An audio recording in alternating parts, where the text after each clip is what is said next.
The Titanic hitting an iceberg and sinking in April 1912. The wreckage was only discovered in 1985, and since then more than 5,000 artifacts have been retrieved from the bottom of the Atlantic Ocean. More than a century after the Titanic sank to its icy grave, divers and researchers have pulled back the curtain on a frozen moment in time. Trapped beneath the Atlantic lie remnants of lives interrupted, dreams unfulfilled, and luxury frozen in silence. But some of those relics have resurfaced. In this video, we'll be showing you 15 artifacts that were recovered from the Titanic wreck, and they'll blow your mind. The Titanic was a ship built in the early 1900s. It was the largest passenger and most luxurious liner in the world at the time, loaded with cutting-edge technology and grand ambition. For many, being able to board the ship was a dream come true, and getting a chance to sail on it was a privilege few could pass up. People called it unsinkable, but it felt like they spoke almost too soon. On the night of April 14, 1912, the mighty ship sailed across the North Atlantic on its first voyage from Southampton to New York, until that dream hit an iceberg. And by the early hours of April 15th, the mighty Titanic was gone, swallowed by the sea.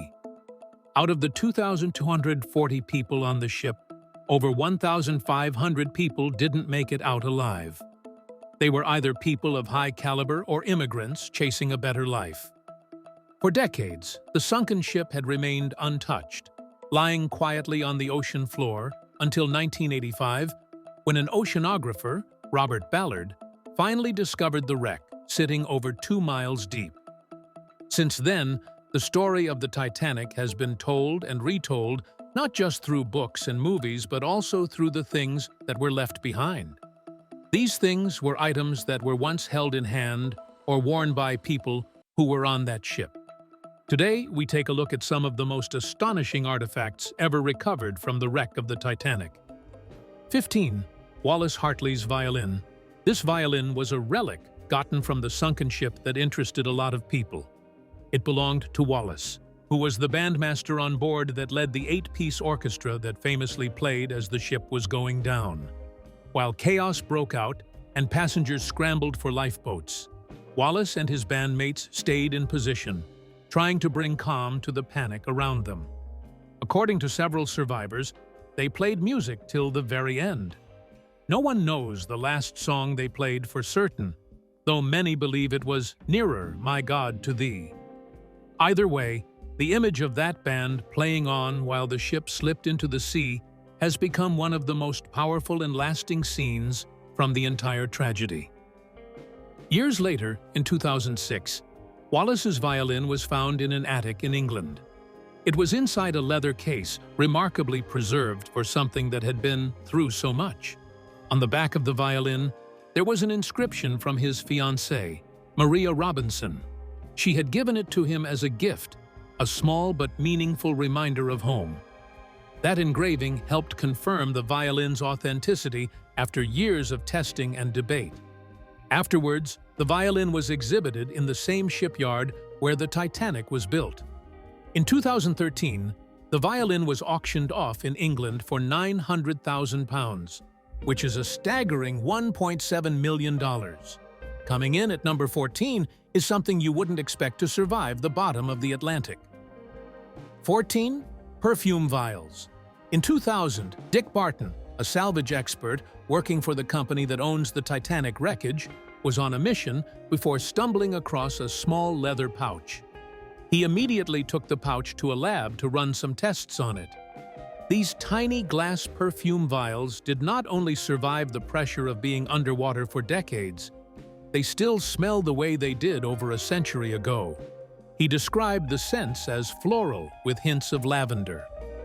Later on, researchers from Eastern Michigan University took a closer look at the perfume bottles.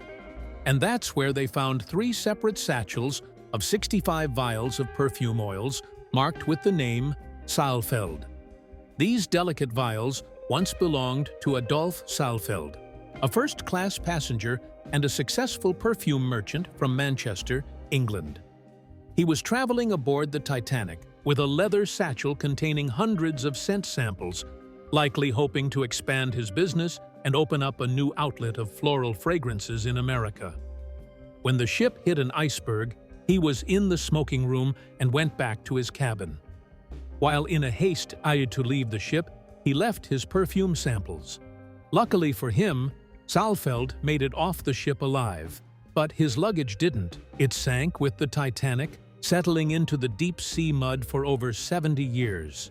When the bag was eventually recovered during an expedition, experts were shocked to find that many of the small perfume vials inside had remained sealed. What was even more surprising was that the original 1912 scents were still intact. When researchers uncorked a few, the fragrances poured out, letting out a strong, sweet, floral, and spicy scent, exactly how they would have smelled on a London shop counter back in the Edwardian era. 13. Alligator Skin Purse. This finely crafted purse was recovered from a leather suitcase found in the wreck, and it likely belonged to 63-year-old woman named Marion Meanwell, a third-class passenger and hatmaker from England. From the look of the purse alone, you can tell she had an eye for style. The thick hide, the quality stitching, and the subtle shine of the alligator leather wouldn't have been something picked up from just anywhere. Marion was someone who knew fashion, and this purse quietly spoke volumes about her taste. Inside the purse were two small but deeply personal items: a landlord's endorsement and her medical inspection card, which was a prerequisite for all third-class passengers who were lucky to be on board. This was proof that there weren't any diseases across the borders of the U.S. They may not sound like much, but those documents tell us that this trip meant something bigger to her. Maybe it was a fresh start, or maybe she was looking to grow her business overseas. However, according to the director of collections for the company that now owns the remains of the Titanic, Thomasina Ray, she said she was on her way to America to visit her daughter, who recently lost her husband. Also, she initially wasn't supposed to be on the Titanic. In fact, she was supposed to sail on the Majestic, but was rerouted onto the Titanic, unfortunately. What's truly remarkable is how well the purse held up after spending decades on the ocean floor. Experts say it was the tannins in the leather that helped preserve it. The same qualities that made it luxurious in 1912 helped protect it all these years later. While some items found were personal properties of people who were on the ship, some were items like mere plates and cups that differentiated the high class from the lower class. 12. Fine china. These weren't any plates you could have in homes or any restaurant. The dishes were designed with elegance in mind, decorated with delicate gold trim and the restaurant's distinct crest. These plates, which were made by Spode, have been the finest of English china for centuries, producing beautiful and elegant pieces. They were made for the elite, for guests who paid extra to dine away from the main first-class saloon. This was where the social elite gathered over multi-course meals to enjoy not just the meal, but the art of fine dining. It was such a luxury class at the time, as these china were only found in luxury ships like the Britannic, the Olympic, and, of course, the Titanic. The china, which included Spode dishes with the White Star Line logo, was reserved for first-class passengers of the Titanic. They were also treated to a 10-course dinner at the a la carte restaurant hours before tragedy struck. The plates, which were decorated with a blue wreath, were clearly dotted with the letters OSNC, which is Oceanic Steam Navigation Company, the company that owned the ship. What's surprising is how many of them were found intact, lying gently on the ocean floor, arranged neatly. Some were stacked together, likely still in the storage areas of the ship. Others were discovered spread out, their edges worn by time, but their design still clear. These fine dishes were recovered from what was thought to be the debris of the a la carte restaurant. 11. A deck bell. While it might not be as fascinating as the others, the deck bell holds a high significance to the Titanic.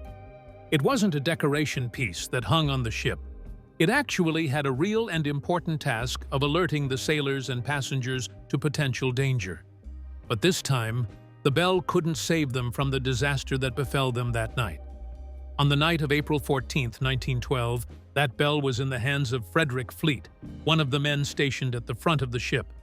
It was a dark, calm, and cold night, probably why no one was really able to spot the gigantic piece of ice ahead of them. By the time the fleet spotted it, the Titanic was already too close. He reached for the bell and rang it 3 times, letting everyone know that something was directly in their path. Even though Fleet managed to survive the disaster, his bell, however, sank with the ship. It stayed underwater for 75 years before it was recovered and then finally brought to the surface in 1987. It was believed that this bell was the last sound to be heard from the Titanic. The bell is now on display at the Titanic Museum in Massachusetts. 10. A first-class dinner menu. This wasn't just any menu. This was from the last first-class dinner served on the Titanic. On the night of the wreckage, it's hard to imagine paper surviving underwater for over a century. Yet here it is, water-stained and a little worn, but still readable. It was found tucked inside a survivor's pocketbook that had been lost in the ruins and buried in silt. Somehow, this print, barely in one piece, made it out. The menu reads like a gourmet event for the wealthy. It was a selection of meals ranging from oysters to sirloin of beef with horseradish cream, followed by a selection of sides and desserts, including Victoria pudding, ice cream, and apricot bourdaloue. There were even peaches set in chartreuse jelly, a detail that feels so specific and fancy. It is the only known menu to exist from that day the Titanic sailed across the Atlantic, since most menus that were salvaged were dated from the evening of April 14th, before the ship sank. In 2023, British auction house Henry Aldridge and Son Limited, an auction house that has a dedicated department to the sale of Titanic artifacts and memorabilia, sold and auctioned it for £83,000, which is over $102,000. 9. John Chapman's pocket watch. This is one of the most hauntingly personal items recovered from the Titanic belonging to John Chapman, a second-class passenger traveling with his new bride, Lizzie. They had boarded the ship in Southampton, full of hope, ready to begin a new chapter in America. What they didn't know was that their story would end in the cold Atlantic, and their love would become part of Titanic's unforgettable story. On the night the ship went down, Lizzie was offered a seat in Lifeboat 4. But when she realized John wouldn't be allowed to join her, she turned to her friend Emily Richards and said quietly, "Goodbye, Mrs. Richards. If John can't go, I won't go either." Moments later, both Lizzie and John were swept into the sea as the ship broke apart. Her body was never recovered. John's body, however, was found days later. In his pocket was his watch, with its hands frozen at 1:45 a.m. This was likely around the time that John Chapman and his wife were swept overboard and drowned, as the ship finally sank beneath the surface almost an hour later. In 2009, the watch was put on exhibition and is now being displayed at the Titanic Honor and Glory exhibition at the National Maritime Museum in Falmouth, Cornwall. 8. A life vest. This wasn't a replica or a prop.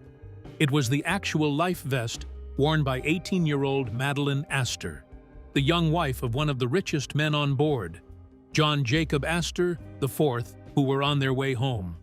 Madeline was 5 months pregnant at the time. She and her husband had been on a long honeymoon in Egypt and were heading back to America aboard the Titanic. He was 48, while she was barely out of her teens. When the ship struck the iceberg, Astor reportedly helped his young wife into Lifeboat 4, reassuring her that he would follow on another. That moment was the last time she ever saw him. John Jacob Astor IV didn't survive the sinking. His body was later pulled from the ocean, while Madeline, floating in the freezing night, made it out alive with the help of this very vest. Carpathia's senior assistant to the doctor, Gottlieb Renscher was at the passage of the quarterdeck helping survivors aboard, and brought Mrs. Astor went into his office to rest, where she took off her life jacket. And when she was okay, she left it at the office. For many years, it was in the possession of the Renscher family, who eventually donated it to the Titanic Historical Society. Today, it's displayed at the Titanic Museum in Springfield, Massachusetts. At number 7 is something small enough to fit in your palm, but its presence on the ship may have changed everything. 7. Key to the crow's nest locker. This key has been one of the most controversial pieces of the Titanic. It was literally the missing piece needed to avoid the ship being wrecked. Now, that might not sound like much at first, but inside that locker were the binoculars meant for Titanic's lookout crew. The interesting thing was that the key never made it aboard in the first place. It belonged to Second Officer David Blair, who was reassigned at the very last minute before the ship sailed. In a rush, he forgot to hand over the key to the officer in charge. This meant that the crew in the crow's nest, including lookout Frederick Fleet, didn't have access to binoculars on the night of the collision. Fleet later testified that if they had the binoculars, they might have seen the iceberg sooner. A single key, almost the size of an index finger, carried weight in one of the most disastrous nights in maritime history. When the key resurfaced decades later, it reignited another conversation about the survival chances of the passengers of the ship if the mistake was avoided. How could something as simple as this little object change the fate of over 1,500 people? In 2007, the key was put up for auction and sold for a whopping £90,000, which was around $116,000 at the time, which went to an anonymous telephone bidder. 6. Wooden deck chair. This wooden deck chair is one of the few pieces of Titanic furniture that made it back to land in one piece. And this isn't just any chair. This particular Nantucket-style chair once sat proudly on the first-class promenade deck, reserved for the wealthiest passengers as they enjoyed the ship's amenities and watched the ocean views in luxury from the top. When the Titanic sank, most of its furniture was engulfed by the Atlantic. Bits of wreckage floated on the surface, scattered and drifting across the freezing water for days. The recovery ship Minia, sent out to retrieve bodies, found more than just human remains. Among the wreckage, they found pieces and debris of the ship's wooden structure, splintered furniture, and this chair. It was worn and weathered, but still intact. Years later, when it went up for auction, it attracted significant attention. In 2015, the chair sold for £85,000, which was about $110,000 to a UK-based collector with a taste for iconic pieces of history. The auctioneer, Andrew Aldridge, reflected that the deck chair wasn't just significant because it was a relic of the Titanic, but because of how much interest was still put in the ship even after it sank over a century ago. And really, what's more iconic than a front-row seat to one of the most talked-about tragedies of the 20th century? 5. Plan of the Titanic. Even though it wasn't glamorous or personal, it played a major role in both the Titanic's operation and its investigation after the disaster. It wasn't a decorative item or a souvenir owned by any of the passengers on the Titanic. It was a working blueprint and document which was 32 foot long that showed everything from first-class suites to engine rooms, crew quarters, and even the third-class dormitories hidden away in the lower decks. Originally, this plan was used by the Titanic's crew to help direct passengers and staff across the vast and complex vessel. With over 800 feet of length and multiple decks to navigate, guests, especially those in first class, often needed assistance getting from their cabins to dining salons, smoking rooms, or the Turkish baths.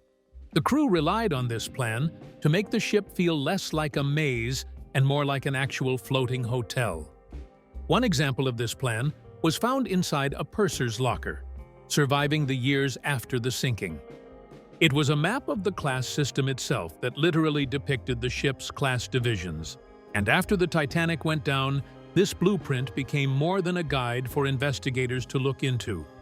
During the 1912 British Board of Trade inquiry into the disaster, the massive plan was unrolled and used in the courtroom. Investigators traced the ship's structure to understand how the iceberg hit, how the flooding spread, and why so many lives were lost. It gave a technical view of the tragedy, stripped of the emotion, but full of answers. In 2011, this exact plan was auctioned off and sold for a jaw-dropping £220,000, which was roughly $284,000. At the time, it set a world record for Titanic memorabilia. Not bad for something that once hung quietly in a crew area, doing its job without much attention. Now, it's a historical treasure. 4. A baby's shoe. How does a pair of baby shoes end up amongst the ruins of the Titanic? The discovery was heartbreaking. This is one of the smallest yet most emotionally powerful artifacts ever recovered from the Titanic. The pair of shoes was found near the wreck site and originally traced to an unknown child whose body was pulled from the Atlantic by the recovery ship Mackay Bennett. The crew, hardened men who had seen a lot, were deeply shaken by the sight of this young boy, no more than 2 years old. He had no identification, no one to claim him, and nothing except the clothing on his body and a pair of tiny leather shoes. The sailors, moved by what they had found, came together to do something rare. Using reward money they received from Vincent Astor, the son of John Jacob Astor IV, whose body they had also recovered, they paid for a proper burial for the little boy. They bought a small white coffin, placed a copper pendant inside that read, "Our Babe," and gave him a headstone. On May 4, 1912, the child was buried in Halifax Fairview Lawn Cemetery, Nova Scotia, with a crowd of strangers standing in as his family. However, the baby's show was given to a police officer, Clarence Northover. He held on to the shoes, hoping someone would claim them, but no one did for a very long time. While he waited, he kept the shoes in a desk drawer at the police station until his retirement 6 years later. For years, no one knew who he was. Then, in 2002, almost 90 years after, the baby's remains were exhumed. Forensic experts who underwent DNA testing suggested the boy might have been Eino Viljami Panula, a Finnish third-class passenger. That conclusion stood until 2007, when more advanced testing confirmed his identity as Sidney Leslie Goodwin, a 19-month-old toddler from England. He and his entire family had been traveling in third class, hoping to start a new life in America. But unfortunately, none of them survived. Today, that tiny leather shoe is on display at the Maritime Museum of the Atlantic in Halifax. While the child left behind a shoe, another unidentified man left behind a hat. 3. A bowler's top hat. Unlike many other articles of clothing found from the wreck, this hat wasn't sealed away in a protective bag or stashed in a trunk. It lay exposed on the ocean floor for over 80 years, yet somehow managed to hold its shape. That alone makes it remarkable because usually, clothes and fabric usually get worn out fast underwater, especially without protection. So, the fact that this bowler hat had survived for that long and was still in surprisingly good condition is quite a shocker. The hat is believed to have belonged to Henry Sleeper Harper, a wealthy first-class passenger. Harper made it off the ship alive, boarding Lifeboat 3 alongside his wife, his manservant, and even his prized Pekingese dog named Sun Yat-sen. It's not clear how the hat got separated from him, but somewhere during the panic, as passengers rushed to escape, it was likely lost, left behind in a hallway, blown from a deck, or dropped in the chaos. Decades passed, and it remained there, nearly forgotten. Then, in 1993, deep-sea explorers combing the wreck came across it. Despite decades underwater, the hat remained surprisingly intact. Sitting at the number 2 spot is one of the most elegant and mysterious items ever recovered from the wreck of the Titanic. 2. Amy's bracelet. This beautifully made bracelet was found hidden away inside a Gladstone bag that had most likely been in the purser's custody. The bag itself was waterlogged and damaged from years of being in the ocean. Regardless, inside it was a piece of jewelry that instantly caught the attention of the expedition crew who found it. The bracelet was made of 15-karat rose gold with an almost pure silver overlay. In the center, the name Amy was delicately written in script and set entirely with diamonds. Based on the quality of materials and craftsmanship, experts believe it must have belonged to a first-class passenger. Whoever Amy was, the bracelet says a lot about her. This wasn't a simple or casual accessory. The design shows real precision and care, and the materials were gold, silver, and diamonds. These weren't just expensive, they were the kind only the upper class could afford at the time. The way the gold and silver were layered gives the bracelet a soft shimmer, a contrast that brings out the lettering in a subtle but unmistakable way. Whoever designed the piece of jewelry was an expert that was skilled in their craft, and they had to be really expensive. What makes Amy's bracelet even more fascinating is the context it was found in. The Titanic, as luxurious as it was, also carried a massive amount of wealth in its cargo, estimated to be over $200 million in diamonds and gemstones alone. Many of these pieces belonged to first-class passengers, and most of them were never recovered. Amy's bracelet is one of the rare exceptions that wasn't on display. Rather, it was stored away, protected inside a bag, while the owner struggled while the ship sank. Despite the bracelet's beauty and the clear indication that its owner was someone of high status, Amy's identity remains unknown. Till today, no passenger records have definitively matched the bracelet to a name. So while we have this breathtaking artifact, we don't have the story behind the woman who wore it. Amy's bracelet remains a stunning piece of history that is still wrapped in mystery. 1. The Grand Staircase Cherub. Recovered in 1987 during a submersible expedition led by RMS Titanic, Inc., this bronze statue is one of the few surviving pieces from the ship's legendary first-class staircase. It's believed to have originally adorned a light fixture on one of the staircase landings. Though there's some debate about exactly where it was placed, many experts think it came from the upper landing of the Grand Staircase.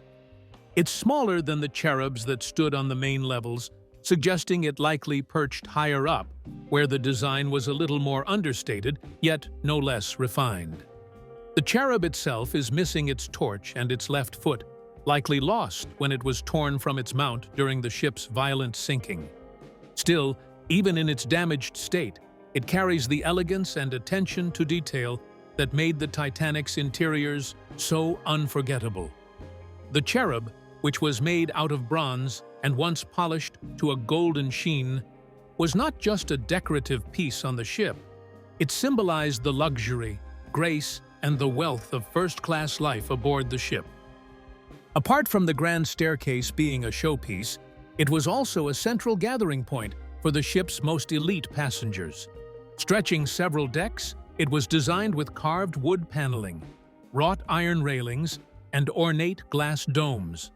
At every landing, finely crafted details filled the space, including statues like this cherub, which held lamps that cast a soft glow across the polished floors. To be able to see, or even have the privilege of holding this cherub, is to hold a piece of that lost world. While many artifacts recovered from the Titanic offer insight into the passengers' lives, this cherub gives us a rare glimpse into the ship's very design.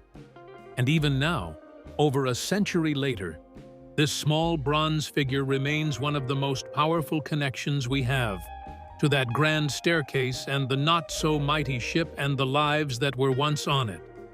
Looking back at these artifacts, which surprised or moved you the most? And if there are other significant artifacts which weren't mentioned in the video that you think are worth mentioning, let us know in the comments. Don't forget to like, subscribe, and hit the notification bell on our channel so you never miss any of our uploads. If you enjoyed this video, click on the next video on your screen to watch more videos like this one.